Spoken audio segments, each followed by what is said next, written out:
Hello दोस्तों, आप सभी का स्वागत है हमारे YouTube channel the best study में। मैं हूं मोनू कुमार।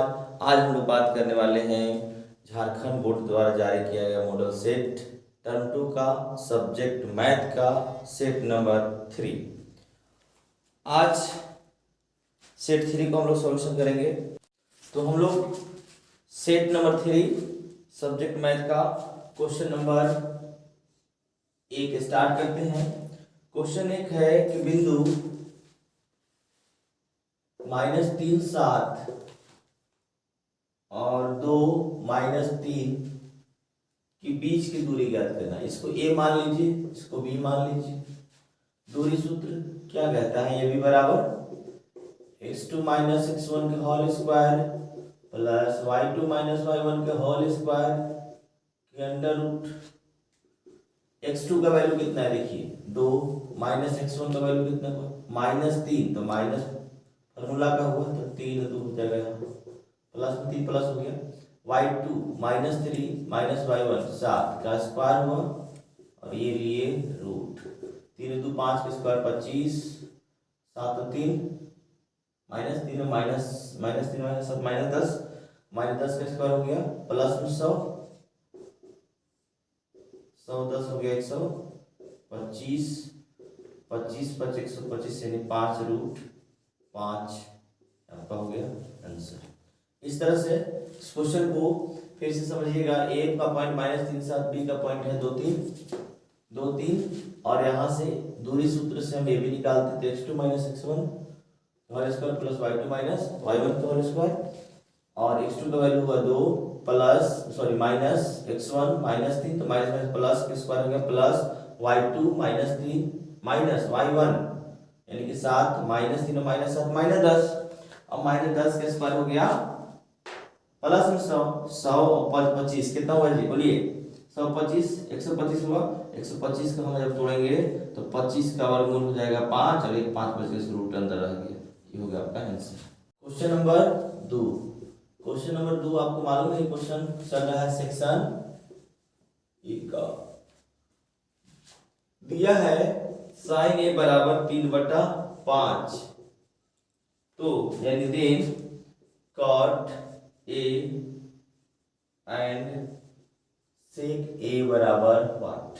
चलिए क्वेश्चन है कि sin a बराबर 3/5 तो आपको निकालना है cot a और sec a का मान। तो देखिएगा, तो सॉल्यूशन करते हैं। सिंपल सा क्वेश्चन है कि sin a बराबर 3/5।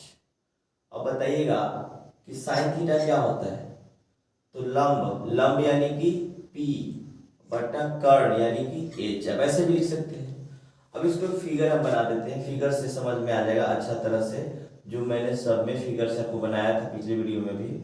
इसको आप a का क्वेश्चन है तो a इसको ले लीजिए, b इसको लीजिए, c इसको लीजिए। p का मान कितना देना है? 3 दे दीजिए। h का मान कितना देना है? h मतलब कर्ण 5। तो इस त्रिभुज के लिए कोण a के लिए आधार हुआ ये। तो पाइथागोरस प्रमेय से AB बराबर क्या निकलेगा? बोलिए कर्ण के स्क्वायर यानी AC स्क्वायर माइनस लंब के स्क्वायर मतलब BC स्क्वायर का ये रूट। तो क्या मिलेगा? देखिए AC यानी 5 का स्क्वायर माइनस BC 3 के स्क्वायर 5 बचे 25 3 तरीके 9 और 25 में से 9 घटाएगा तो हो जाएगा 16 और 16 का वर्गमूल हो गया आपका 4। अभी आपका 4 आ गया। अब निकालना क्या है? देखिएगा cot a निकालना है। cot a आप जानते हैं कि cot a tan a का उल्टा होता है। तो tan a का उल्टा cot a होता है। तो tan तो आप जानते हैं लंब बटा आधार होता है यानी p बटा b होता है। तो cot बराबर b बटा p हो जाएगा, b बटा p हो जाएगा। अब यहाँ पर इसका मान AB बराबर आप यहाँ 4 ले सकते हैं। अब आप बताइए B यानी बेस आधार का वैल्यू कितना है? 4। P यानी लंब का वैल्यू कितना है? 3। ये कोई आंसर हुआ आपका, समझे? अब यहाँ पर आइएगा cot a का बराबर हो गया sec a। दूसरा नंबर निकाला sec a। sec a किसका उल्टा है? आप जानते हैं sec a cos a का उल्टा है। तो cos का फॉर्मूला हो जाता है आपको बेस बटा कर्ण यानी h यानी आधार बटा कर्ण यानी कि बी बटा एच। यहाँ कॉस का फॉर्मूला होता है तो सेक को उलट देंगे, कर्ण बटा आधार यानी कि एच बटा बी हो जाएगा, एच बटा बी। एच का वैल्यू पुट कीजिए 5 और बी का वैल्यू पुट कीजिए 4, ये रहा आपका answer. Clear. Question number 3। Question 3 कहता है मान ज्ञात करें, मान ज्ञात करें किसका, तो 2 sin 30 into cos 30। 2 solution, sine 30 का वैल्यू बताइए कितना होता है, बोलिए 1/2, गुड। कॉस 60 का वैल्यू बताइए, सॉरी कॉस 30 का √3/2। इसको से काट दीजिए, कितना है √3/2। Clear. Clear. Question number 4, tan 48 into tan 23 into tan 42 into tan 67 बराबर 1। आपको लाना है tan 48, tan 23, tan 42 और tan 67 को हल करके एक लाना है। चलिए हम LHS को ले लेते हैं, लेफ्ट हैंड साइड बायां पक्ष को। तो tan 48 की जगह पर देखिए दिख रहे हैं tan 90 माइनस 42, देखिएगा 10 में से 2 निकालिए 8, यहाँ बचा 8 में से 4 करें 4, यानी कि 90 में से 42 48 हो गया। tan 90 में से इसको 67 घटा दीजिए, यानी ऐसा क्वेश्चन एक जरूर कहीं न कहीं मान ऑलरेडी दिया रहता है। तो 90 में से 67 घटाएं तो ऑलरेडी 23 हो जाएगा, बस 2 को चेंज करेंगे, 2 को छोड़ देंगे। tan 42 इंटू tan 67, tan 42 का मान कितना होगा, tan 90 minus theta cot theta, यानी कॉट 42 थीटा जब 42 है तो कॉट 42, tan 90 माइनस थीटा ये भी होगा कॉट थीटा, थीटा जब 67 है, tan 42 इंटू tan 67। तो देखिए कॉट 42 और tan 42 कट जाएगा, गुना में है तो tan कॉट 67 और tan 67 कट जाएगा, कट आएगा आपका 1 बराबर RHS। यही तो आपको लाना था। क्लियर। चलिए क्वेश्चन नंबर 5 कहता है 14 सेंटीमीटर त्रिज्या वाले अर्धगोले का वक्र क्षेत्रफल निकालना है। अर्धगोलक का वक्र क्षेत्रफल का फॉर्मूला क्या होता है बताइए, 2/3 पाई आर क्यूब, ठीक है। और पूरा गोला का 4/3 पाई आर क्यूब, जी बिल्कुल ठीक। आइए कहता है अर्धगोला का त्रिज्या आर बराबर कितना दिया हुआ है, 14 सेंटीमीटर। निकालना क्या है, वक्र क्षेत्रफल। तो लिखिए अर्धगोला का वक्र पृष्ठीय क्षेत्रफल ये होता है कितना होता है जी, 2/3 पाई आर क्यूब, ठीक है। 2/3 पाई सॉरी होता है आपका 2 पाई आर स्क्वायर। 2 पाई का मतलब 22/7, आर स्क्वायर यानी कि 14 गुना 14, 7 गुना 14, 2 गुना 4, 22 से 88 गुना 14, 88 14 गुना कर लीजिए, देखिए 8 चौका 32, 8 चौका 32 और 3 35, 88, 2 8 5 13, 8 11 12 हो गया आपको 1232 सेंटीमीटर स्क्वायर, जो कि क्षेत्रफल है तो हो गया आपका 1232 सेंटीमीटर स्क्वायर। क्लियर हुआ। क्वेश्चन नंबर 6 क्या कहता है, आपको इस क्वेश्चन में निकालना है संचयी बारंबारता सारणी का निर्माण करना है। तो चलिए सबसे पहले हम ले लेते हैं वर्ग अंतराल। क्या लेते हैं प्यारे बच्चों, वर्ग अंतराल, ठीक है। फिर क्या दिया हुआ है, बारंबारता, बारंबारता ये लीजिए, इसको आप क्या कहते हो, इसको FI कह सकते हो तुम, ठीक है। और फिर लिखना है आपको संचयी बारंबारता, संचयी बारंबारता, इसको आप CF लिख सकते हो, ठीक है। ये रहा।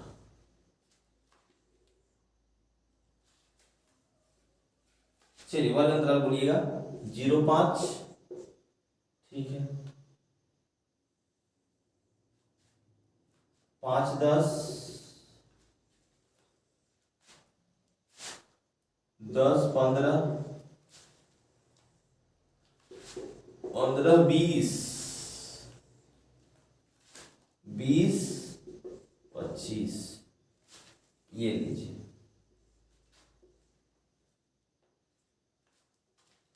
बारंबारता कितना दिया है जी? पहला में 10 है, दूसरा में 15, तीसरा में 12, 20 और 9। चलिए संचयी बारंबारता कैसे निकलता है? बस बारंबारता को इसको कौन संख्या से जुटेगा, कुछ नहीं है, तो ये 10 ही उतर जाएगा। इसको करने के लिए ऐसे 15, 15 और 10 कितना हुआ? 25, 25 और 12 जोड़िए, 25 और 2 27 और 10 37, 37 और 20 जोड़िए 7, 3 और 2 5 57, और 57 में फिर आप 9 जोड़िए, ये लीजिए 66। तो इस तरह से संचयी बारंबारता निकलता है। पहलका के लिए जो बारंबारता है वही संचयी बारंबारता होता है, लेकिन दूसरा बार में इस तरह से तिरछे से गुना जोड़ देते हैं। तो 10, 15, 25, फिर 25 में 12 जोड़ दीजिए तो 37, फिर 37 में 20 को जोड़िए तो यह 57, 57 में 9 जोड़ दिए तो यह 66। ये आपका आंसर हो गया, संचयी बारंबारता बन गया। चलिए क्वेश्चन नंबर 7। क्वेश्चन नंबर 7 प्रायिकता का क्वेश्चन है। क्वेश्चन कहता है अच्छी प्रकार से मिलाई गई 52 पत्तों की गड्डी से पत्ता या दृक्ष निकाला जाता है, तो इसकी प्रायिकता ज्ञात कीजिए। यदि निकाला गया पत्ता लाल रंग का बादशाह और एक हुकुम का पत्ता हो। देखिए कुल पत्ता किसने कितना होता है? कुल पत्तों की संख्या 52 होता है, ठीक है। लाल रंग का बादशाह, चलिए निकालना क्या? लाल रंग का बादशाह। एक बात बताइए कि लाल रंग का बादशाह, लाल पान नहीं कहा है, लाल रंग का बादशाह का है। तो बताइए ताश के पत्ता में लाल रंग कौन कौन हो सकता है? तो लाल पान भी हो सकता है, ईटा का भी हो सकता है, तो फिर भी तो टोटल रंग हो गए, लेकिन बादशाह भी तो 4 गो हुआ टोटल, 2 गो काला 2 गो लाल। काला जो 2 होगा, काला 2 जो होगा वो एक होगा चिड़ी का और एक होगा काला पान का, ठीक है। उसी प्रकार जब लाल 2 होगा जिसमें 2 होगा ईटा का, 2 हो गया लाल, एक होगा ईटा का, एक होगा लाल पान का, ठीक है। तो बताइए लाल रंग का बादशाह कितना हुआ? लाल रंग का बादशाह 2। तो चलिए इसकी प्रायिकता निकालते हैं। लाल रंग का बादशाह, इसके लिए संभावित परिणाम फॉर्मूला होता है संभावित परिणाम बटा कुल परिणाम, ठीक है।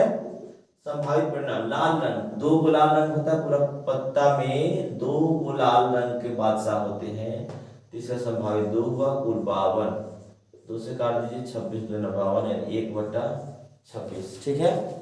समझ गया? क्लियर हो जाइए। आप ये बात समझे कि नहीं से बताइए, समझ गया? ओके क्लियर है ना? तो क्लियर है तो आगे आइए, इसी में और क्वेश्चन पूछा है ना, तो किस क्वेश्चन कहता है? चलिए क्वेश्चन नंबर 7 का ये था पहला, अब आइए दूसरा। एक हुकुम का पत्ता, चलिए हुकुम का पत्ता काला पान को कहा जाता है, काला पान को हुकुम का पत्ता कहा जाता है। तो काला पान यानी हुकुम का पत्ता कितना होगा टोटल?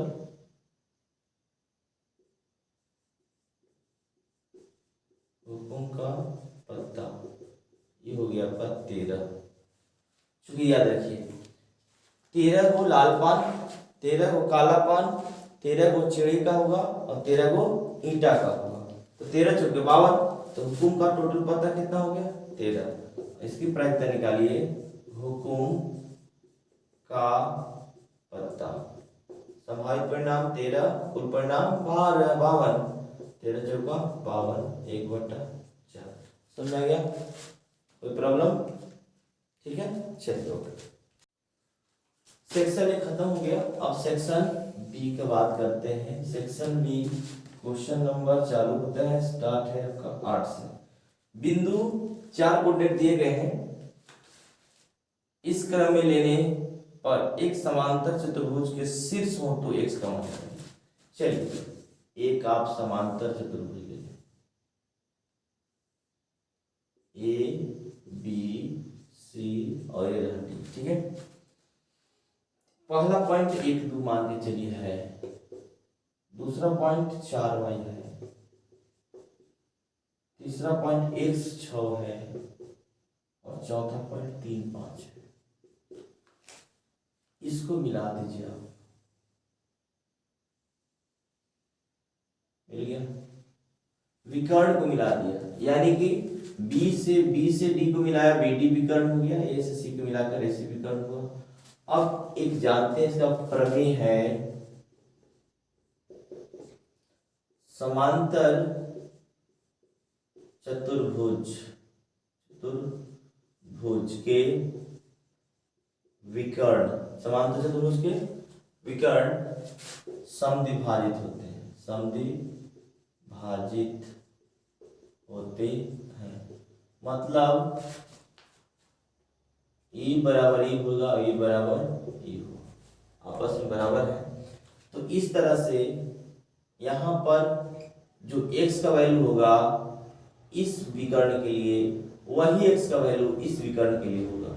इसीलिए यदि x बराबर निकालते हैं विकर्ण BD के लिए, BD के लिए x बराबर निकालिए तो क्या होगा, x1 प्लस x2 बटा 2, एक BD 3 प्लस 4 बटा 2, यानी हो गया 7/2। ठीक है, अब इसी BD विकर्ण के लिए y बराबर निकालिए, हो गया y1 प्लस y2 बटा 2। y1 का वैल्यू बता दीजिए 5 प्लस y2 का वैल्यू बता दीजिए y देखिए y2 का वैल्यू y छोड़ दिए, y1 को 5 ले लिए बटा 2। चलिए ये तो विकर्ण BD के लिए हुआ। हमने अभी बताया कि दोनों विकर्ण एक दूसरे को समद्विभाजित करते हैं, तो सिंपल सा बात होगा, BD विकर्ण के लिए जो x होगा वही विकर्ण AC के लिए x के बराबर होगा।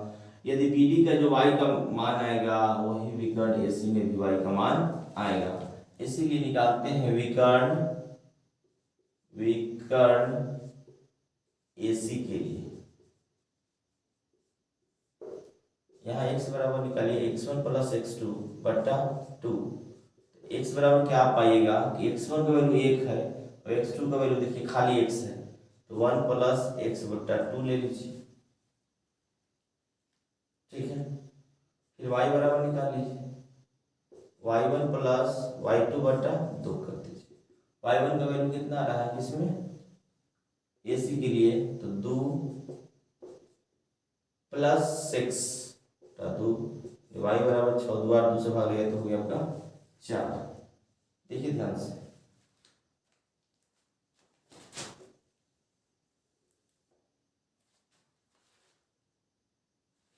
दोनों विकर्णों की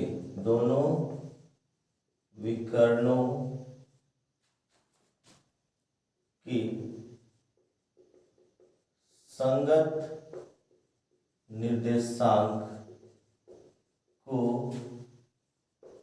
बराबर करने पर, यानी इसका जो x होगा इसका x आपस में बराबर होगा। क्योंकि पॉइंट दोनों के लिए है, चाहे BD विकर्ण हो या AC विकर्ण हो, दोनों में x के लिए मान बराबर होंगे, y के लिए मान बराबर होंगे, तो दोनों को x के बराबर करेंगे तो पाएंगे हम 1 प्लस एक्स बटा 2। देखिएगा इस x को उठा के रखे और इधर x बराबर 7 बटा 2 आया है, 7 बटा 2 लिख दीजिए, इसे काट दीजिए। 1 प्लस एक्स बराबर 7 आया, 7 बराबर 7 में से 1 घटेगा तो x बराबर क्या आएगा, 6 आएगा। ठीक है, अब देखिए उसी प्रकार अब इसे आप देखते हैं y को भी बराबर कर देते हैं। तो देखिए इधर वाला पोर्शन आपका है 5 प्लस वाई बट्टा 2, 5 प्लस वाई बट्टा 2 बराबर कितना है, देखिए इसका y 4, इसको बराबर कर दीजिए। तो 5 प्लस वाई बराबर, देखिए 3 से गुणा करेंगे तो 4 दूना 8, तो y बराबर हो जाएगा 8, प्लस 5 इधर भेज दीजिए, माइनस 5, y बराबर हो गया 3। ठीक है, अगर x y का पॉइंट आपका निकल गया तो यहाँ पर अगर o मानते हैं इसको, तो इसका o का पॉइंट लिख सकते हैं 6 और 3। ये हो गया आपका आंसर। क्वेश्चन नंबर 9 है, उस त्रिभुज ABC का क्षेत्रफल ज्ञात कीजिए जिसके शीर्ष ABC तीनों का कोऑर्डिनेट दिया गया है, तो उसका क्षेत्रफल निकालना है। चलिए आइए एक त्रिभुज बना लेते हैं। ये रहा त्रिभुज, इसको A मान लें, इसको B मान लें, इसको C मान लें। आप A B C ऐसे मान सकते, कोई फर्क नहीं पड़ता है, बस एक सीक्वेंस में चलिएगा। A को 1 माइनस 1 मानता है, B को 4 6 माना है, C को -3 और -5। क्लियर। अब त्रिभुज का क्षेत्रफल आप कोऑर्डिनेट में पढ़े हैं, त्रिभुज का क्षेत्रफल, बोलिए फॉर्मूला बोलिए, 1/2 x1 y2 minus y3 plus x2 y3 minus y1 plus x3 y1 minus y2। ये रहा आपका फॉर्मूला। चलिए अब मान को पुट करते हैं यहाँ पर।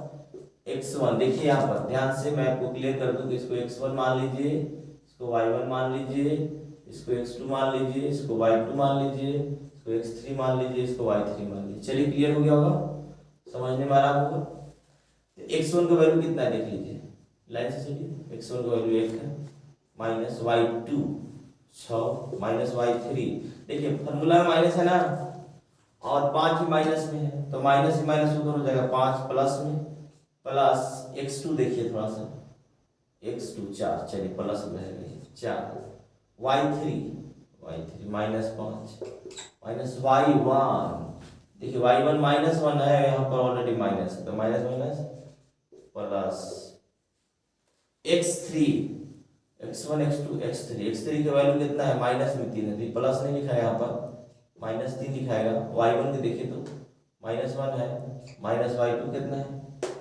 -6।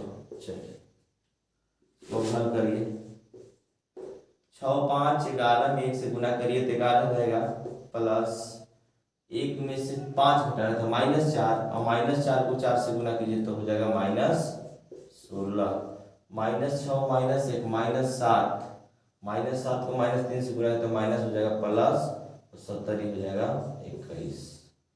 तो क्या मिलेगा देखिएगा, 16 प्लस में 11 भी प्लस में है, सॉरी 21 प्लस में 11 प्लस में, तो 1 1 2 2 1 3 32 माइनस 16, तो 1/2 गुना 16 2 8 16, यानी कि 8 वर्ग मात्रक आंसर होगा। कोई प्रॉब्लम है तो बताइए, क्लियर। चलिए क्वेश्चन नंबर 10 क्या कहता है, ये आपका हाइट एंड डिस्टेंस का क्वेश्चन है। सर्कस एक कामगार 20 मीटर लंबी एक डोरी पर चल रहा है जो अच्छी तरह से तली हुई है तथा एक खंभे के शिखर से बंधी हुई है। यदि डोरी का भूमि के स्तर से, देखिए ये खंभा है, खंभा के शीर्ष से एक डोरी से बंधा हुआ है, और खंभा यदि ये रहा, इसको ऐसे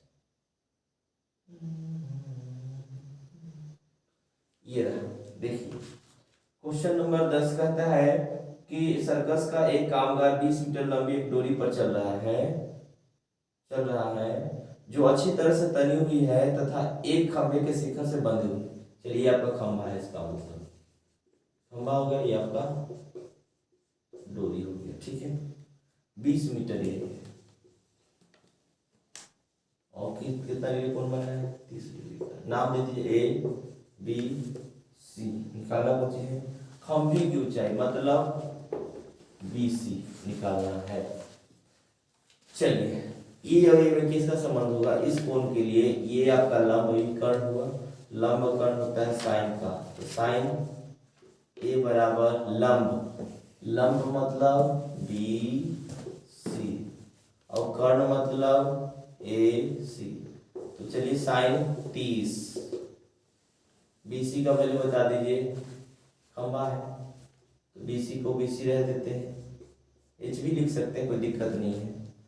और AC का वैल्यू आपके पास 20 हुआ, इसका वैल्यू होता है 1/2 और ये हो गया BC/20, 2 से काट दीजिए 10, तो हो गया BC बराबर 10 मीटर। देखिए एक रस्सी था जो खंभे के सिर से बंधा हुआ था, जो भूमि के सतह से 30 डिग्री का कोण बना रहा था, तो खंभा की ऊंचाई निकालना था। तो हमने लंब और ये कर्ण के सेंस में देखा कि साइन का प्रयोग होना चाहिए, तो साइन ए बराबर हो गया लंब बट्टा BC बराबर बट्टा कर्ण यानी AC। साइन ए का वैल्यू यहाँ पर 30 डिग्री हो गया, BC का वैल्यू बताइए कितना है, निकालना है तो BC छोड़ दिए, तो BC और AC का वैल्यू हो गया 20। साइन 30 का वैल्यू 1/2 होता है, 2 से काट दिए तो 10 दूना 20, BC बराबर 10 सेंटीमीटर। BC ही तो क्या है, खंभा की ऊंचाई है, खंभा की ऊंचाई कौन सी है, BC है, ये बराबर आपको हो गया 10 मीटर। Answer clear. चलिए क्वेश्चन नंबर 11, क्वेश्चन में आया था tan 2a बराबर cot a माइनस 18। तो लिखा हुआ है जहां 2a एक न्यून कोण है, एक न्यून कोण है, तो a का मान ज्ञात करें। चलिए ये आपका ट्रिग्नोमेट्री का क्वेश्चन है, कहता है tan 2a बराबर cot a माइनस 18 डिग्री दिया हुआ है, तो आपको निकालना है a का मान। तो एक बात बताइए कि tan थीटा बराबर फॉर्मूला क्या होता है, tan थीटा की जगह पर 90 minus theta, sorry tan theta की जगह पर लिख सकते हैं हम cot 90 माइनस थीटा, तो लिख देते हैं। और थीटा का जब पूरा मानिएगा 2a को, तो लिखते हैं हम cot, सॉल्यूशन होगा आपका cot 90 माइनस थीटा यानी 2a बराबर tan थीटा, इधर होगा cot a minus 18 degree, cot से cot खत्म, 90 माइनस 2a बराबर a माइनस 18। देखिएगा ध्यान से,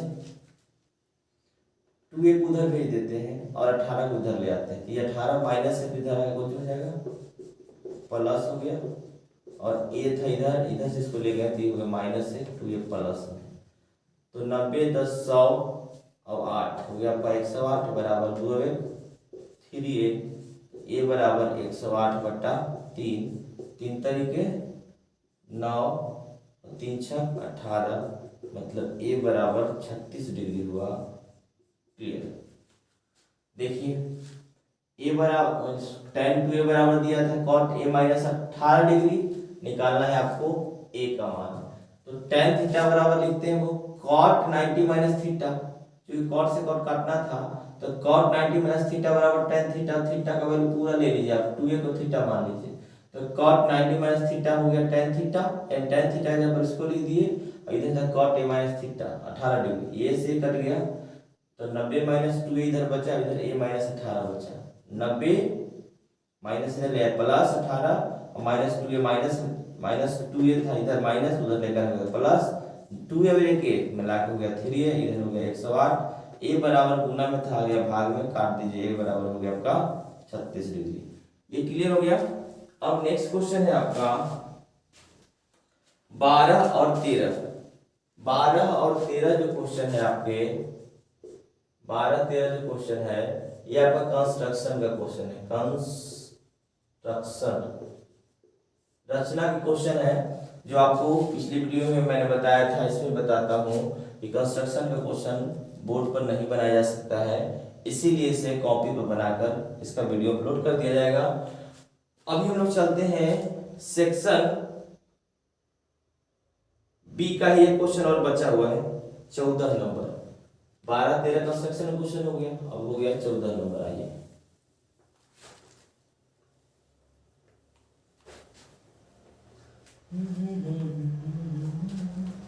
क्वेश्चन नंबर 14 कहता है एक थैले में 5 रेड बॉल है। कौन बॉल है ना, मार्बल। रेड मार्बल कितने हैं, तो 5। व्हाइट यानी सफेद कितने हैं, 8। और हरे यानी कि ग्रीन मार्बल्स कितने हैं, 4 है। इसमें से यादृच्छिक मार्बल निकाला गया, इसकी क्या प्रायिकता है कि वह मार्बल सफेद होगा। चलिए बहुत अच्छा है। सबसे पहले टोटल निकाल लीजिए आप। टोटल हो गया आपके पास 5 + 8 + 4 और 8 5 13 और 4 कितना होता है, 13 और 4 हो गया आपका 17। टोटल आ गया। अब निकालिए एक नंबर पी सफेद का यानी कि व्हाइट का। पी व्हाइट यानी पी सफेद का प्रायिकता होगा संभावित परिणाम बटा कुल परिणाम। देखिएगा ध्यान से, देखिए समझ में आ रहा है ना, कोई दिक्कत जी नहीं। चलो अच्छा कोई बात। संभावित परिणाम बताओ कितना होता है इसमें आपका व्हाइट का हो गया आपका 8, कुल परिणाम बताइए 17, बताइए 8/17। क्लियर की दिक्कत, ओके चलिए बहुत अच्छा बात समझ रहे हैं। नेक्स्ट क्वेश्चन है आपका पी निकालना है रेड का। देखो रेड का बताओ संभावित परिणाम इसका रेड का, देखो यहाँ पर कितना है बाबू, 5 है ना। कुल बताओ कुल परिणाम कितना है आपका, ये आपका 70, ये हो गया 5/17। क्लियर। चलिए क्वेश्चन नंबर इसी का है तीसरा, हरा नहीं है। हरा नहीं है, पी कहता है कि ग्रीन नॉट, मतलब हरा नहीं है, यानी कि हरा नहीं होना चाहिए उसकी प्रायिकता। आप ही सोचो उस थैले में क्या था, 5 रेड था, 8 वो व्हाइट था और ग्रीन कितना था, 4 वो। अगर ग्रीन नहीं है तो आप बताइए कितनी संभावनाएं बन जाएगी अब इसकी, या तो रेड होगा ना तो व्हाइट होगा ना तो रेड होगा ना, और या तो रेड होगा या तो व्हाइट होगा, यानी ओवरऑल इसकी संभावित परिणाम 8 और 5 कितने हो जाएंगे, 13, क्योंकि ये तो हो ही नहीं सकता। क्वेश्चन कर दिया ग्रीन नहीं हो सकता है, तो ग्रीन नहीं होगा तो क्या होगा, रेड चाहे व्हाइट होगा। 8 और 5 कितना हुआ बताइए, 13 और बटा कुल परिणाम कितना हुआ, 17। Is that clear. चलिए गुड।